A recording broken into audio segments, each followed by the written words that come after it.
¿Qué tal amigos? ¿Cómo están? Muy buenas noches, me da mucho gusto saludarlos. Soy Ricardo García Santander, bienvenidos a Desafíos. Hoy un programa especial que estamos realizando desde México porque quiero presentarles la experiencia y el perfil de una gran persona. Enrique Beltranena, empresario guatemalteco con más de 25 años de experiencia y trayectoria en la industria aeronáutica y que hoy lidera uno de los proyectos más exitosos en esta materia en México. Vamos a conocer su historia, sus grandes logros, vamos a hacer un análisis también de la realidad empresarial centroamericana desde su visión, así que es una gran oportunidad para conocer a un gran personaje. Bienvenidos a Desafíos.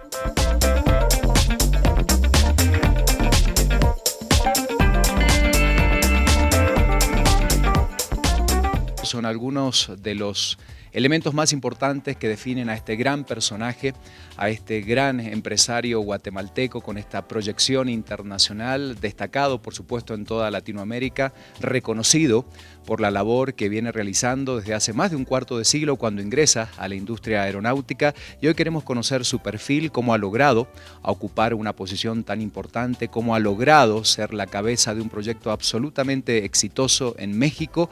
Y bueno, es un placer poder presentarlo y poder compartir este programa de 30 minutos con todos ustedes. Está con nosotros y se los presento. Enrique Beltranena es el director general de Volaris. Enrique, gracias por recibirnos aquí en tu casa, en el DF. Muchas gracias, Ricardo. No saben el gusto que me da que estén aquí en la casa de Volaris.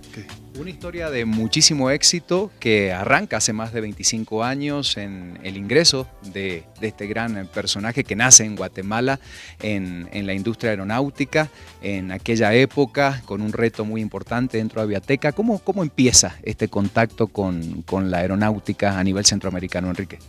Pues mira, en los años 80 en algún momento tuve alguna relación de tipo de consultoría con el grupo de salvadoreños que eran dueños de TACA en esa época. Y en el año 95 me hacen una oferta para regresar a Guatemala y yo estaba en Puerto Rico en esa época y hacerme cargo de la Dirección General de Aviateca. Bueno, indudablemente procesos importantes que respondían a un contexto económico, a un contexto político y social en aquella época en toda Centroamérica. ¿Cuáles podríamos decir fueron los grandes momentos que definieron lo que iba a ser en definitiva tu gran carrera a partir de ese momento? Mira, yo creo que hubo varios momentos. En realidad, pues la situación de Aviateca era una situación muy compleja desde el plano político y pues había muchas cosas que resolver y muchos cabos sueltos que resolver. La privatización, etcétera, había sido un proceso complejo.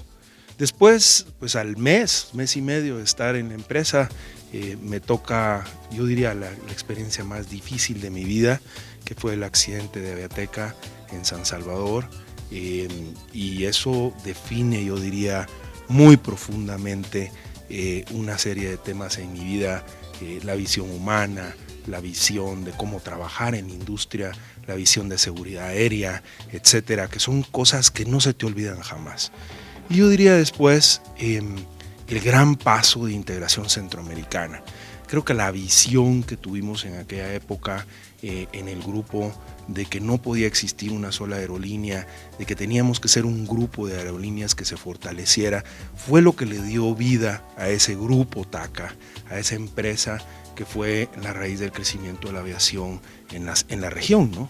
Fue muy complejo el proceso de consolidación porque estamos hablando de aerolíneas que eran muy caras quizás al sentimiento de cada uno de los países centroamericanos, lograr poner sobre la mesa objetivos en común y formar este gran proyecto a nivel regional. Yo te diría que la gran virtud de ese proyecto es que sumó las cosas buenas y las virtudes de todas las aerolíneas. Aviateca era una aerolínea que tenía una vocación muy importante en la región centroamericana.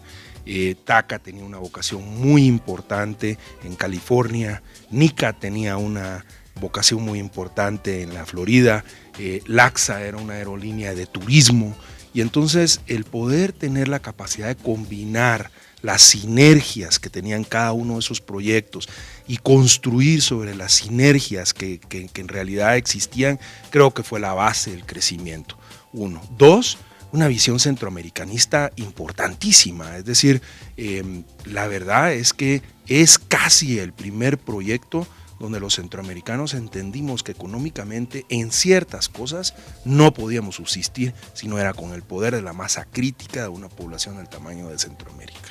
Bueno, hoy TACA logra indudablemente una alianza fundamental, una proyección en crecimiento de rutas. Estamos hablando de Avianca, este nuevo concepto, por supuesto, que se lanza para toda Centroamérica, ocupando tantos cargos importantes a lo largo de muchos años en TACA. ¿Cómo ve este gran proyecto que ya es una realidad en toda Centroamérica y en todo el continente? Mira, lo veo con unos ojos de mucho positivismo. De nuevo regresamos al tema, las industrias aéreas, tal vez la analogía que yo te haría, porque viniendo de la industria farmacéutica, yo me acuerdo en los años 70, en los años 80, teníamos a toda la industria farmacéutica sobre la Roosevelt y teníamos todas las empresas ahí.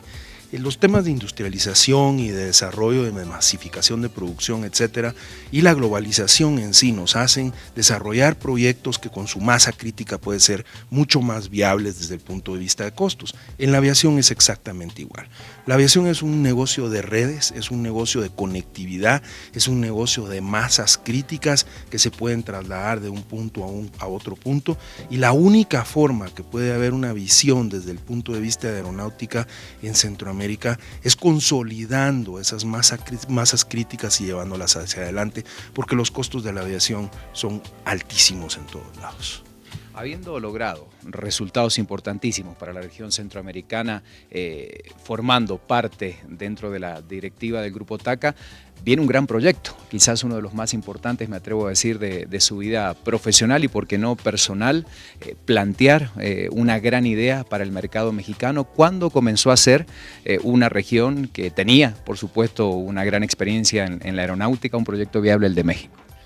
Mira, en el año 2003 hicimos a orden del Consejo de Administración de TACA un proyecto de más o menos de 6 proyectos de aviación en Latinoamérica. Nosotros le llamábamos los planos del crecimiento de la aviación.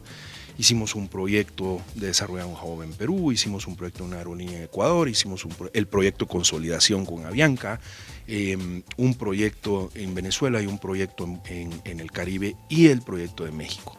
El proyecto de México tenía unas virtudes muy particulares. Tenía un mercado que el precio crecía a tasas de 5% por año y decrecía el volumen de pasajeros a tasas de 5% por año.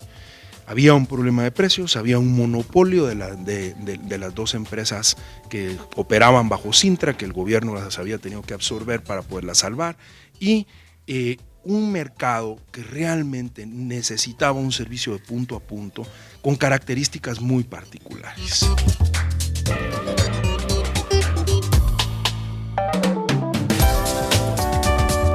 Ha sido una experiencia increíble, ¿no? Ya somos como familia, ya somos muy buenos amigos, hemos construido una compañía desde el inicio y Enrique es un líder que empuja a la gente, pero con un toque humano.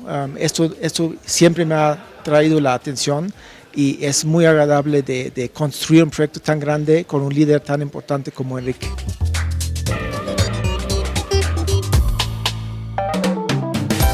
Te lo podría resumir en que es un gran reto, todos los días, de verdad.